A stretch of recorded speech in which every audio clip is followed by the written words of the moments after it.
Hello বন্ধুরা। তো আজকে তোমাদের সাথে যে বিষয়টা নিয়ে আলোচনা করব সেটা হলো টেন্স। টেন্স বলতে কী বোঝায়? কাল। কাল মানে সময়কে বোঝায়। যে আমরা প্রতিদিন যেসব কাজগুলো করছি বা যেসব ঘটনাগুলো ঘটে চলেছে সেই সময়টাকেই বলা হয় টেন্স। তো এই টেন্স মূলত তিন প্রকার। তো সেটা কি কি? একটা হলো প্রেজেন্ট টেন্স। প্রেজেন্ট টেন্স বলতে বর্তমানকালকে বোঝায়। তো মানে এখন বর্তমানে কি কি ঘটনা ঘটে চলেছে সেটাকে প্রেজেন্ট টেন্স বলা হয়। আরেকটা হচ্ছে পাস্ট টেন্স। তো পাস্ট টেন্স মানে কি? অতীতকাল।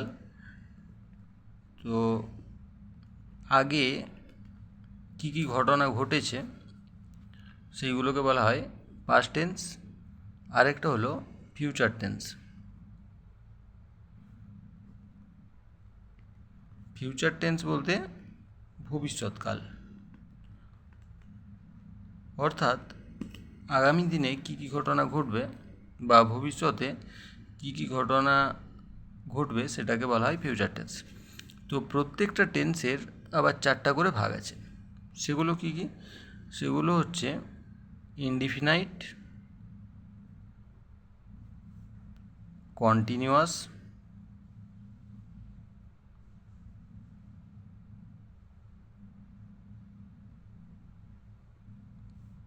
পারফেক্ট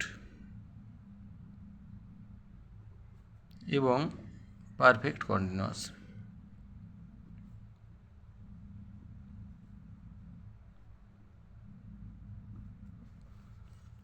তো আজকে আমরা যে টেন্সগুলো নিয়ে আলোচনা করব সেটা হচ্ছে প্রেজেন্ট ইনডিফিনাইট।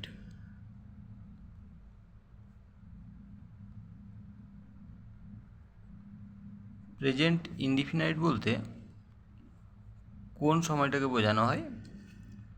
যে কাজগুলো আমরা প্রতিদিন করি,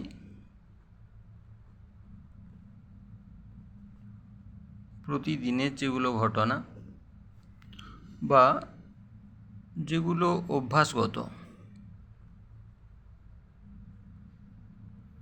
অভ্যাসগত যেসব ঘটনা বা যে ঘটনাগুলো চিরন্তন সত্য, সেই সব ঘটনাগুলোকে প্রেজেন্ট ইনডিফিনাইট টেন্সের মধ্যে রাখা হয়। যেমন বলা হলো আমি ভাত খাই।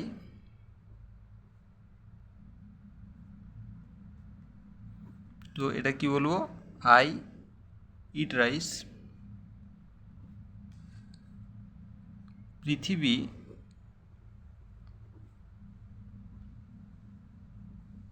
সূর্যের চারিদিকে ঘুরে।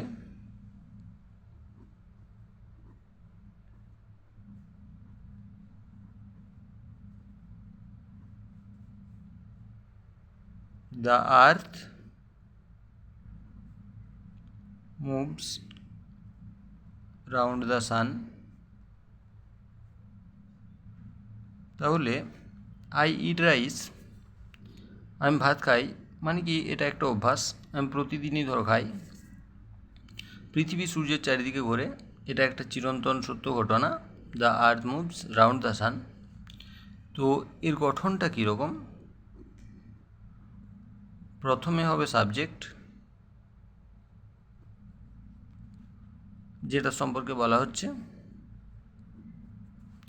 তারপরে ভার্বের প্রেজেন্ট ফর্ম,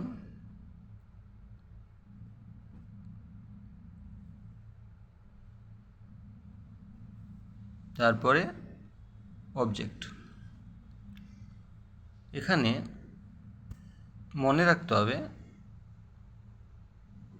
সাবজেক্ট যদি থার্ড পারসন সিঙ্গুলার নাম্বার হয়,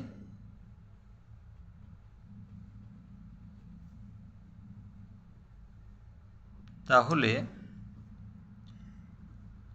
ভার্বের শেষে এস বা ইএস যোগ হবে।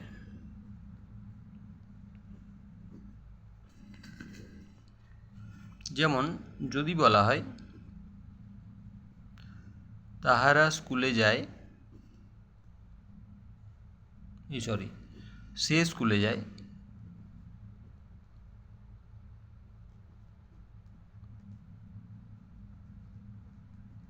তখন হবে হি গোজ টু স্কুল।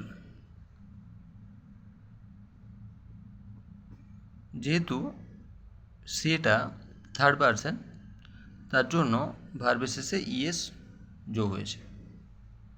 বোঝা গেল? আগামী দিনে অন্যান্য টেন্সগুলো নিয়ে আলোচনা করব। ধন্যবাদ।